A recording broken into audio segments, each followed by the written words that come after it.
Hey guys, so we're going to go over Chapter 2, Section 1, and this section is going to have a little bit of practice in it, so be ready. Make sure if you're going to start in your workbook, you need to be on page 15, okay? Go ahead and do your skim through the section. Go ahead and do your vocabulary so that we don't have to slow down, and we'll move on from there.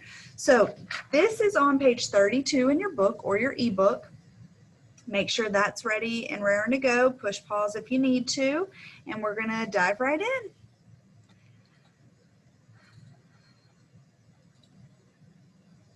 Okay, so section 1 is called Units and Measurement.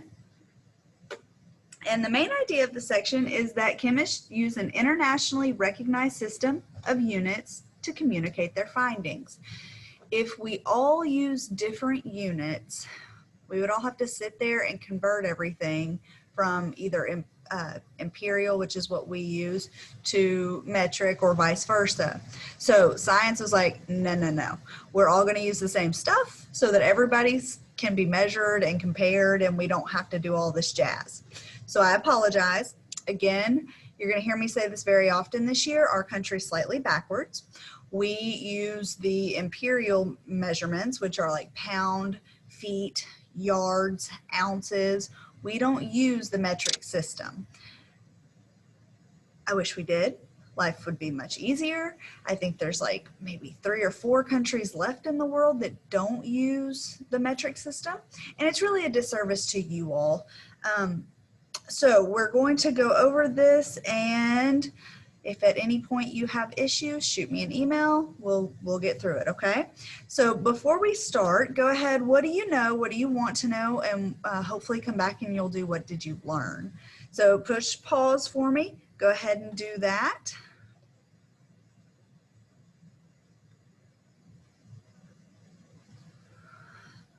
All right, so here we go. Questions for this section. What are the SI base units for time, length, mass, and temperature? So everything has a certain base unit, and then we have prefixes to add to those.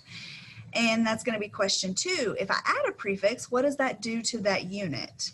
And question 3, how are the derived units different for volume and density? So we'll get to that in just a minute. So your derived units are a compilation of other units. So density and volume don't exist. Like I can't just measure density and volume. I have to calculate density and volume.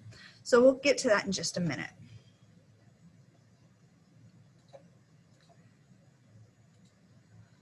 Vocabulary, mass. We went over this before. It's a measurement that tells you the amount of matter in an object. And here's all your new vocab. So hopefully you took just a few minutes to go over that. And I'm sorry, guys, we're on page 16. We're not on page 15. Interesting. It's got the wrong heading on that other page. So go ahead and fill that stuff in for me, and we're going to keep moving. So when we're talking about units, we're talking about the Système Internationale de Units, or the SI, Système Internationale. It is an internationally agreed upon system of measurement. So when we talk about time, the base unit for time is a defined unit in a system of measurement based on an object or event in the physical world, and is independent of other units. So each one of these, a second, a meter, a kilogram, a kelvin, a mole, an ampere, and a candela, are all based on a standard. That means there is something, there's an object or there's an event that occurs within 1 second that is exactly 1 meter, that has the mass of 1 kilogram, has the unit of 1 kelvin. So it's something that definition will never change. Let me explain that. So the foot was initially made to be that 12 inches that we now call a foot. It was based off of the length of the foot of somebody with a lot more importance than myself. So if you notice, that was a very mutable or changeable definition. So we don't use that anymore. now the standard definition is 12 inches. Well, then you have to say, well, what's an inch? So you see what I'm saying here? You have to be extremely sure of what you're saying. So these base units are what we're going to use to measure. So here, the definition for 1 second is the frequency of radiation given off by a cesium-133 atom. So point being, cesium-133 gives off a certain frequency because it is radioactive, and that frequency never, ever changes. So we call it 1 second. For 1 meter, it's the distance that light travels in a vacuum, and I'm going to let you finish that, of a second. So the agreed upon standard is this distance that light travels in a vacuum. The SI base unit of mass is the kilogram, which is about 2.2 pounds. Now, the standard for a kilogram, you should look this up on YouTube because it's extremely cool. It is called the roundest object in the universe. The kilogram has always been based off of a weight that they kept in a cellar somewhere over in Europe. Again, look it up, it's super cool. And the problem was the material that they made it out of was starting to undergo radioactive decay, meaning parts of the material were changing over time to a different material. And that's not okay when it's supposed to be the standard that never changes for 1 kilogram. So what they did is they made this perfectly spherical ball. And now that's our new standard, and it is not radioactive, so its mass will never, ever change. And it's really awesome. Anyway, look that up. We don't have time in class, but it would be really cool to see. So here we go. Temperature is Kelvin. I'm sure you've heard of this, but the point that I want to make is that we use Fahrenheit. The rest of the world uses Celsius, and now I've got to figure out a different one. I mean, why? Well, that's because we're used to measuring stuff that we're used to. So like air temperature, we're used to measuring boiling water. We're used to measuring at those types of temperatures. So take a look at these scales over here. Water freezes at 0 Celsius. Water boils at 100 Celsius. But that's 273 for freezing and 373.15 at boiling. So you're going, why do I need this down here? At negative 273 degrees Celsius, thermometers don't do that, that is equal to 0 Kelvin. We need a scale that includes 0 Kelvin because that's what we call absolute zero. So be sure you jot this one down. 0 Kelvin is the point where there is virtually no particle motion. Oops, sorry.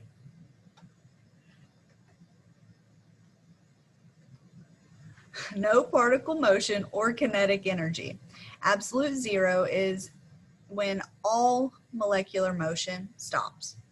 So even when something is a solid, its particles are still what we call vibrating in place. They're moving just a little bit because they still have kinetic energy, but they just happen to be really packed close to each other, so now they're a solid. When you hit 0 Kelvin, that molecular motion completely stops.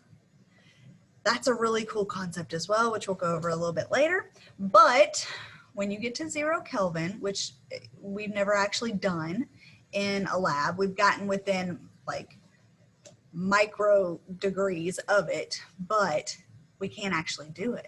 And the question becomes, what happens then? When you get close to it, you get a whole new phase of matter called the Bose-Einstein condensate, or condensate, depending on who's talking. And it has totally different properties because its particles are barely moving. So keep that in mind, very cool. 2 other temperature scales that we use are Celsius and Fahrenheit. Fahrenheit is the F word in chemistry. We don't say it because we don't use it. Every thermometer we have here in class is in Celsius, and that's the units that we'll use for all of our work in temperature. I highly recommend, if you're on your phone, at some point, just change your weather app to Celsius. So when you open your weather app, Sorry, my lights turned off. When you open that weather app, it should be set to Fahrenheit, I'm guessing, but you can change that scale. So just give it a go and look at what the normal temperatures are. Like if it's a nice day, about 70 degrees outside, what's that in Celsius? When we get to winter and it's down in the 40s, what is that in Celsius? Just go check it out. Kind of fun. Now, those are all base units that we can measure. Again, I told you derived units are slightly different. Derived units can't be measured, they must be calculated. So a unit that's defined by a combination of base units is called a derived unit. Be sure you get that definition. So the SI unit for speed is meters per second. It's distance per time, which I'm sure you've studied before. So that means my units are meters, distance, per, divided by, seconds, or time. If you get a little confused about it, if it's being divided or if it's being squared or cubed, if anything's happening with these units, it's derived. If it's just an M or just an S or a kg, that means it's a base unit. So let's talk about volume. Volume is technically length times width times height, right? You remember that. Length times width times height. So what I have to do is I have to have a measurement of length, a measurement of height, and a measurement of width. And when I multiply those three together, because they should be the same unit, I get some measurement cubed. So let's talk about centimeters cubed, or cubic meters, which is meters cubed. The three cubes shown below show the relationships between cubic meters. So this is 1 meter, this is 1 meter, this is 1 meter. My lights came back on. This is a meter, okay? So imagine I had a box that was 1 meter in length, height, width, okay? So that would be one box. If I was doing decimeters, which we'll go over in just a few minutes, that's 1 decimeter, 1 decimeter, 1 decimeter. And it's made up of centimeters. Sorry, I meant to say its units would be decimeters here. The decimeter block is made up of 1,000 centimeters, which we also call 1 liter. Keep that in mind. And then you've got a block that's 1 centimeter by 1 centimeter by 1 centimeter. It's made up of millimeters, okay? So you're going, what in the wide world are all these prefixes? We're going to come to that. Just give me 1 minute. I'm going to go back because you're like, I don't understand this. So when we get to volume, volume is measured in meters cubed, but that's really, really large. So we tend to use 1 liter, which is 1 cubic decimeter. So 1 liter is equal to 1 decimeter cubed. 1 decimeter cubed. And I'll show you how to convert between those in just a few minutes. The next derived unit is density.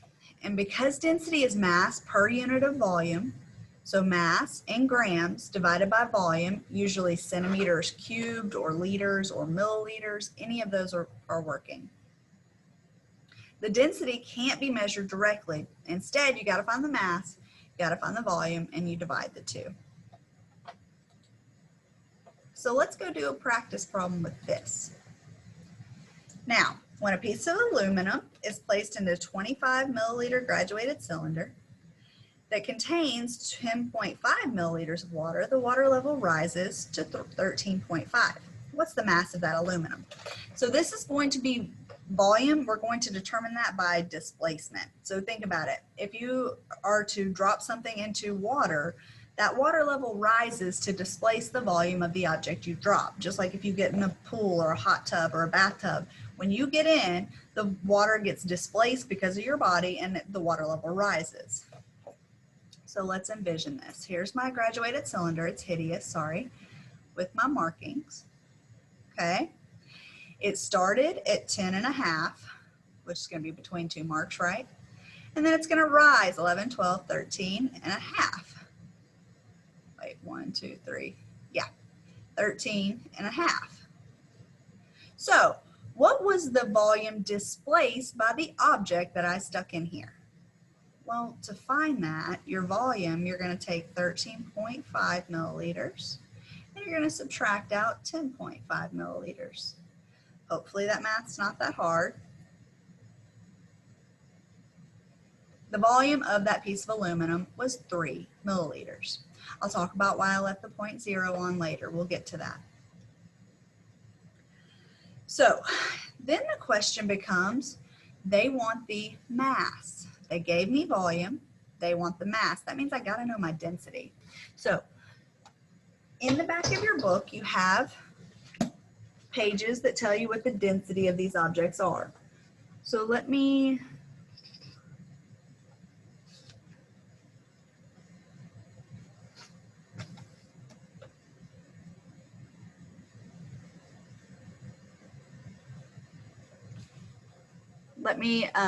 quickly find that value, and then we'll go from there. So my density, which I apologize was on the page before, it is 2.7 grams per milliliter. Okay. So again, if density is equal to mass over volume, guys, all you have to do if you have an equation is plug the values in where they belong. So I'm going to put 2.7, and I'm only going to write in my units to show you how this works. I'm looking for mass, and my volume goes on the bottom.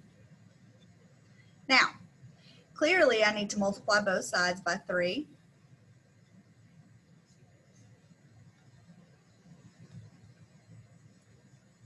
So if you'll take note, 3 times 2.7 is, I don't know, my brain's not that smart. Let's find out. 3 times 2.7 is 8.1. 8.1. Now watch, milliliters on top and on bottom cancel, and your units left are grams. Okay. If you look on page 38, you'll see we're correct. The mass of that was supposed to be 8.1 grams. All right. Pause me if you haven't got all that down because I'm about to clear the page.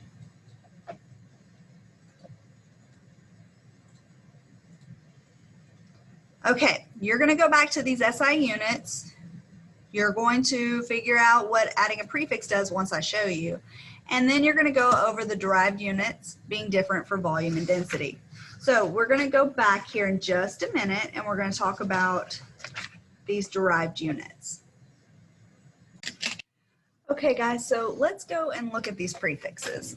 Now I'm sure you've heard the term centimeter or millimeter. You may have even heard kilometer or kilometer, but all of these work along the same line. So let me go over this. Now, this is all based, oh, maybe I shouldn't do that. This is all based off of the unit 10. So that means there's always 10 or 100 or 1,000 of them in something else. So the fastest way to figure out which way it goes is to write it out. So I'm going to give you the little saying that that I used to use with elementary kids. So kangaroos hop down mountains, glaciers, and lakes. This is your base unit here. Drinking chocolate milk. And you're going, what? Okay, so let me show you. K is kilo. H is hecta, like a hectare, okay? D is deca. And then you have your base unit here. So we could be talking in meters or grams or liters, or you'll see in moles or other things later as we keep using these prefixes. And then we go down to deci, centi, and milli. Now, micro, nano, and pico, I don't require you to know these until you get to AP, okay? So they are further down. Notice it starts jumping right here from a base unit, 1, 2, 3. Then we jump by 3, jump by 3, jump by 3. You don't have to know those right now. But it does the same thing after we get this way past kilo. Jump by a factor of 3, 3, 3. So the ones for above that you've probably not used very often, think of megabytes. So when we're talking about internet speed or downloading things or uploading things, it works in megabytes. Your phone will work in gigabytes because bytes of information, bytes is a base unit. And that works on the level of billions. So mega is millions, giga, billions, tera, trillions. So that one actually makes sense, it's a T, okay? If you didn't catch any of that, go back, because here in a minute I'm gonna clear this screen, I'm gonna go over what those actually mean, okay? So again, pause me if you're kind of stuck, okay?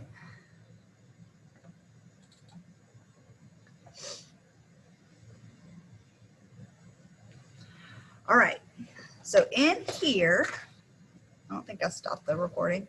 In here, we're going to start to look at it. I'm going to write it out again. Kangaroos, hop, down, mountains, glaciers, lakes, drinking, chocolate, milk. Now, for each of these, remember it could be any of those. For each of these, you always think about where is the decimal.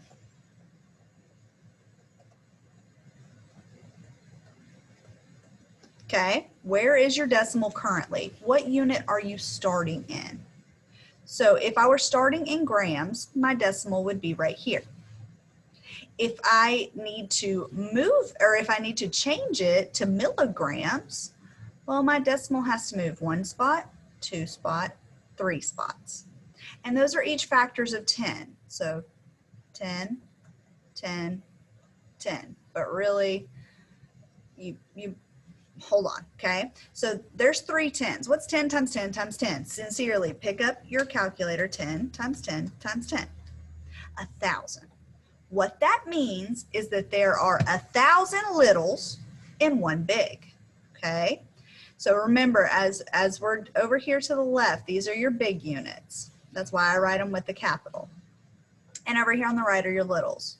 So that means that there are 1,000 littles, milligrams, in 1 gram, okay? So let me get my eraser. I'm gonna erase these. Let's go look at a different one. What if I needed to change kilometers, so I'm gonna start right here, to centimeters. I'm gonna end right here. How many hops is that? Well, that's 1, 2, 3, 4, 5 hops. So I put my 1, 2, 3, 4, 5, because it's 10 times 10 times 10 times 10 times 10. So you're adding 5 zeros. 1, 2, 3, 4, 5. Good. Okay. So that is 100,000 centimeters, littles, in 1 big. Okay.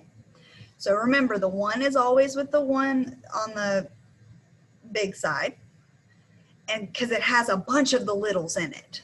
Okay, let's do one more. Let's say I want to go decaliters to milliliters. Okay, how many hops? 1, 2, 3, 4.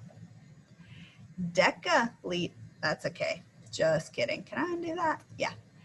Decaliters to milliliters. 1, 2, 3, 4. 1 times 10 to the 4. You don't know that yet. I'm not going to do that. Sorry. We'll get to that next class.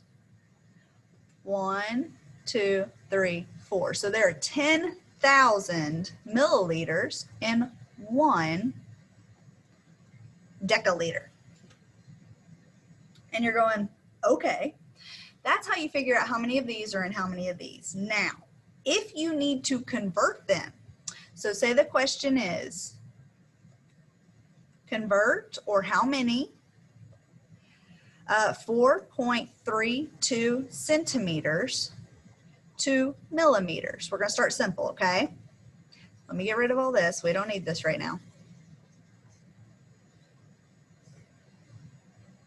Now, You could use what I'm going to show you next class called dimensional analysis. That's what your textbook does when we do this. It's not that hard. You're going to start with centimeters. You're going to end with millimeters. You're going to move the decimal one place to the right. So I'm going to take my decimal, I'm going to move it one place to the right. It is 43.2 millimeters. Done. And you're like, yeah. Let's do question 2. We're going to convert 11.62 meters, maybe I should switch it up, grams to kilograms. Where are you starting? Let me erase because I don't want the same thing. Where am I starting? So I'm going to switch my color up, okay? We're going to start at grams. That's where the decimal begins. We're going to end it at kilograms. How many hops do we have to do? 1, 2, 3. To the left. So I'm going to start my decimal where it is, and I'm going to go 1, 2, 3. It ends here, and I need to fill any spaces with a 0. So that is 0.01162. I just added another 0 in the front, okay? Kilograms. You move your decimal where it needs to go to be the proper unit and make sure you're going right or left, okay? So if you have any questions on this, let me know.